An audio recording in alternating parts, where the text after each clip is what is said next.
So this is the here's the interesting bit. When people have an energy loop that's not closed, they will try to close the loop.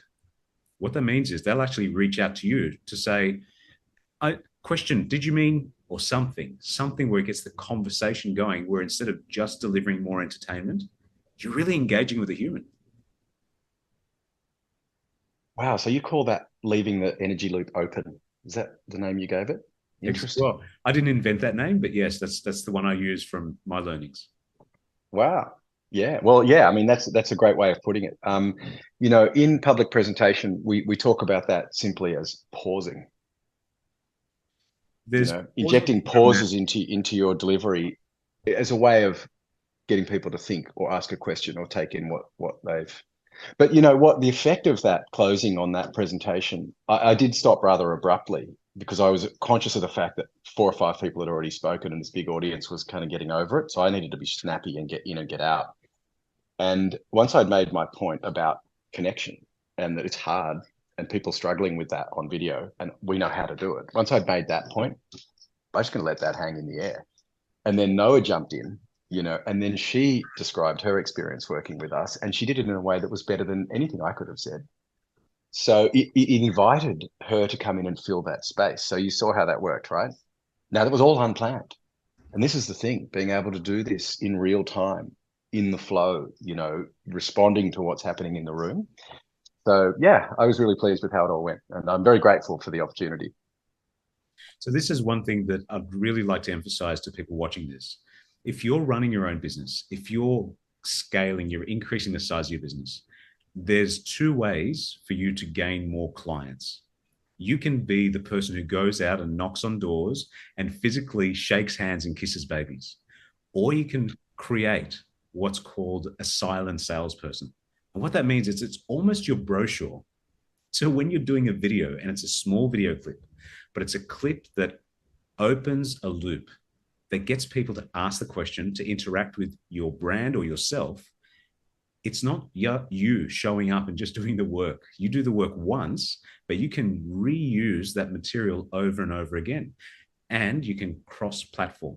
So, one of the things, Andrew, that you and I spoke about was I actually love the camera that you were using on the night. So, to give people context, we had 70 people in a night. It was a meeting in Sydney. Roughly 70 people were there.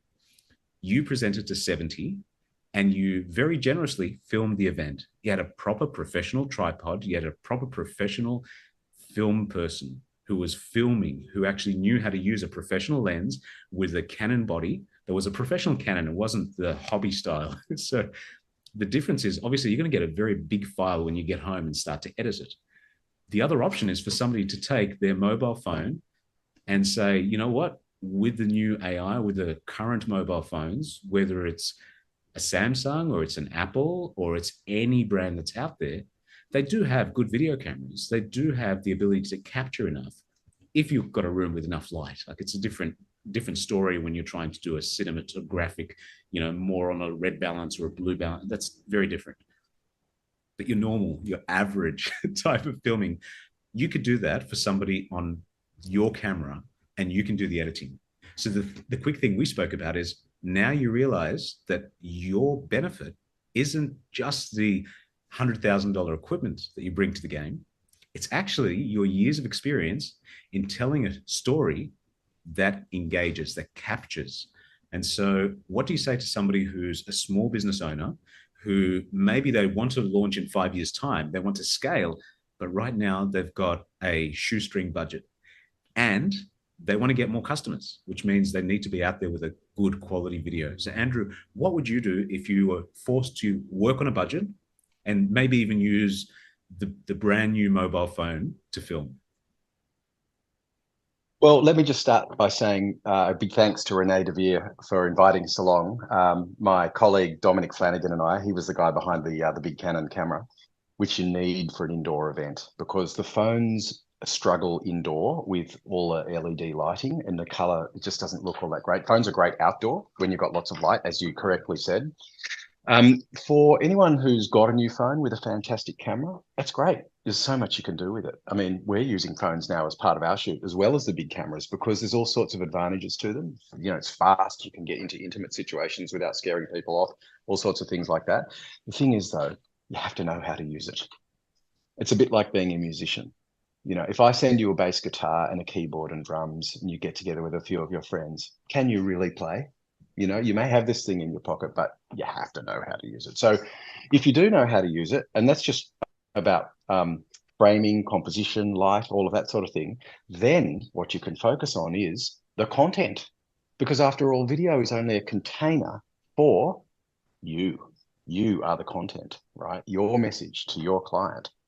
So you've got to get that right. In fact, if you have a great story, you tell a great story authentically, and you have great value, and you have a crappy video of it, that is better than the most amazing camera with a terrible fake story. You know what I mean? So the content comes first, the wrapper, which is the video, comes second. If you've got both, wow, people won't even notice the camera. They're not even aware of it because all they can see is you. In real life. I love it. And it's the Mm-hmm. connecting soul to soul, belly button to belly button, human to human. That's a way of putting it. Yeah. Connection. I mean, that human connection is the thing that we crave. And, you know, it is hard. People who are trying to do it themselves, you know, we all cringe when we look at ourselves on video or we hear our sound of our own voice and it's like, oh, is that really, it's not really me. Like, but it can be done. There are ways to get the real you to come to life. The same way that you do when you catch up with an old friend, you know, and your eyes light up and you connect and you have a great story to tell. All of that can be captured. The way we do it is through the art of conversation. And I mean the art of conversation. You know, someone who's a really good conversationalist, it's all timing, it's all nuance, it's all exactly how you listen to each other and how you respond to each other.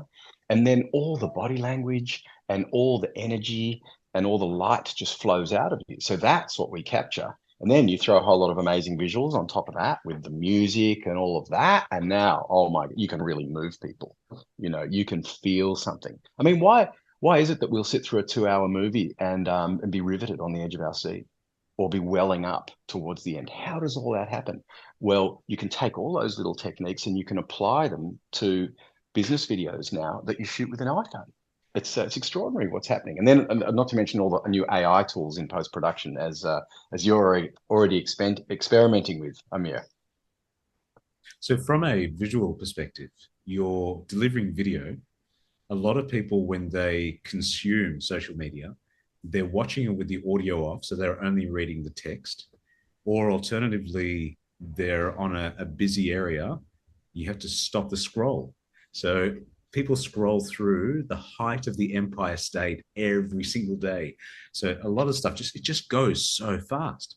How do you get somebody to just stop in say the first 3 seconds of the content you're producing for a brand new business owner? I think it's difficult to do that. Let's be honest. You know, because if people are stuck in this scroll thing, they're going to scroll no matter what. They're scrolling. You know, they're tuned out. Frankly, you know, um, the way I think about it is not so much purely about the scroll, the doom scroll. I think about the whole context of the marketing funnel: awareness, interest, desire, action. You know, you're going to have people coming in at the top of the funnel, and this is where social media is. And you might get, you know, you want to expose your message to as many of those as you can. But now, once you've got interest, that's where they'll start to watch a longer version of that same story. So if you've got a great story, you start with that story, and then you make different versions of it for each stage of the sales funnel. So you've got a great story, you make a bunch of short form content, you put that on social media.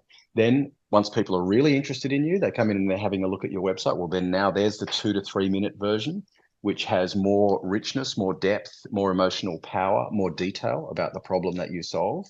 And you can even go further than that for, you know, bigger transactions where it's a lot more considered or a lot more strategic, and people are easily going to watch an 8 or 10 minute video. If you're going to solve their $500,000 problem or their $20 million problem, and there's a great story about how that's been done and who you can trust and how and why, that's engaging, that's interesting to watch. It doesn't have any cringe factor. It's just like, wow, this is an amazing story. Yeah, I'm gonna think about that. So this is how we think about it. Take the story and then use that across the whole funnel. Getting rid of the cringe factor, I think, is a big one. So there's enough messy content out there that you watch something and then you realize maybe 5 minutes into it that wow, there's just fluff in the middle.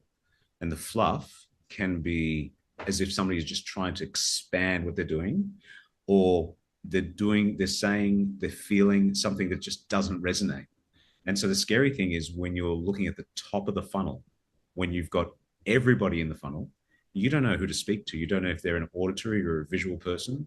If there's somebody that's AD that they're looking at the dot forms of just give me the breakdown. What's involved? So sometimes people just want a list of numbers. Other times they want the emotions out of it.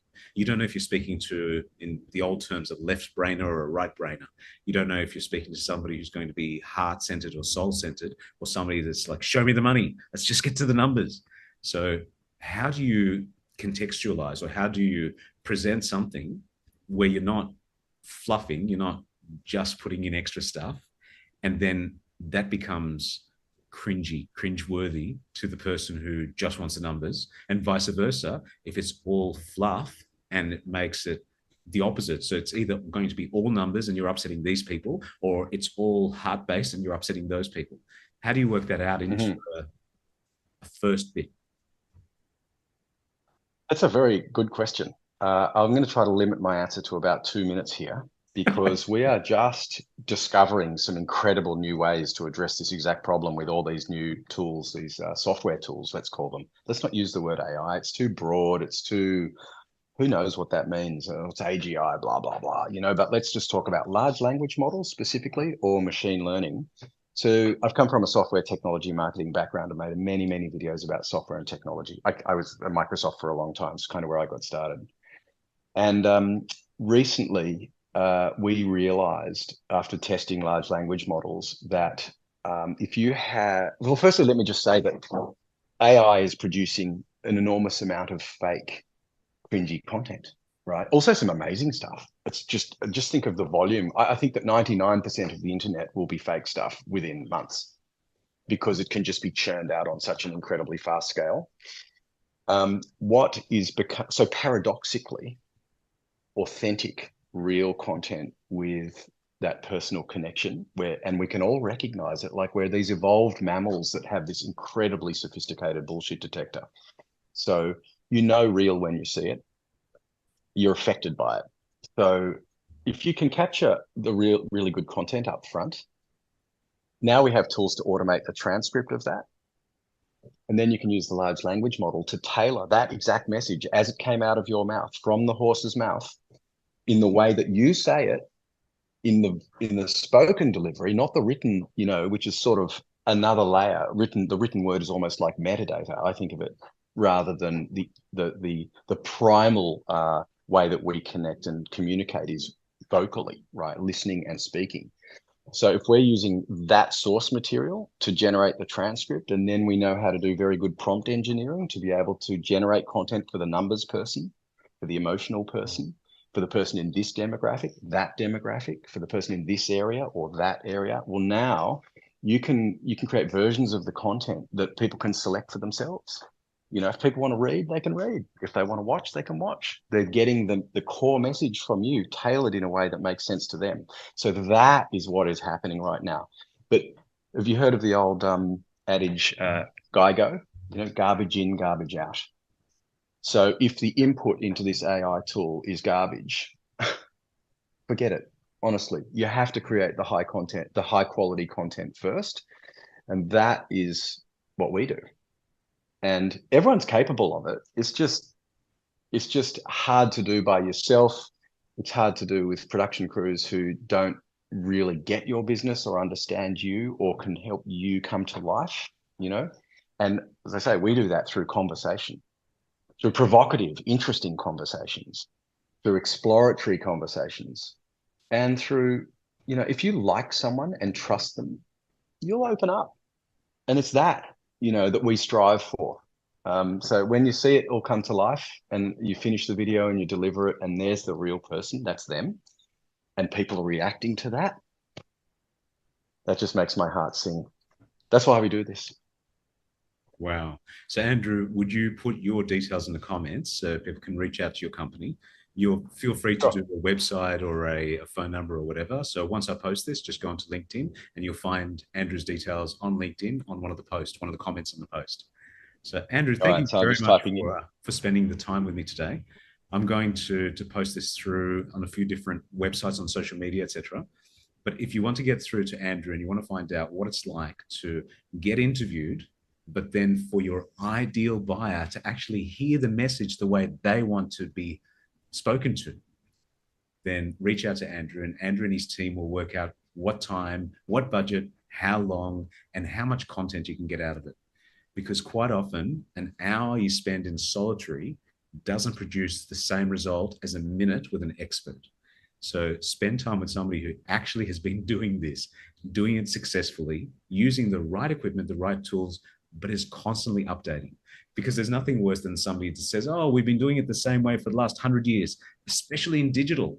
So anything that you're going to post, which isn't just a paper printout, anything that's going to go to your email database, if it's going to be sent via your WhatsApp friends group, your Facebook friends, your groups, your LinkedIn, your Instagram, even your TikTok, all those little things can be segment.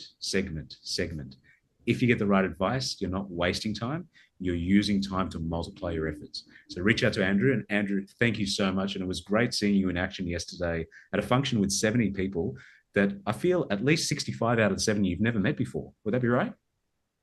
Yeah, that'd be right. It So was a pleasure. I great really meeting. enjoyed meeting everyone. And thank you, Amir, for the opportunity today. And thanks everyone for watching. It's exciting times. There's so much we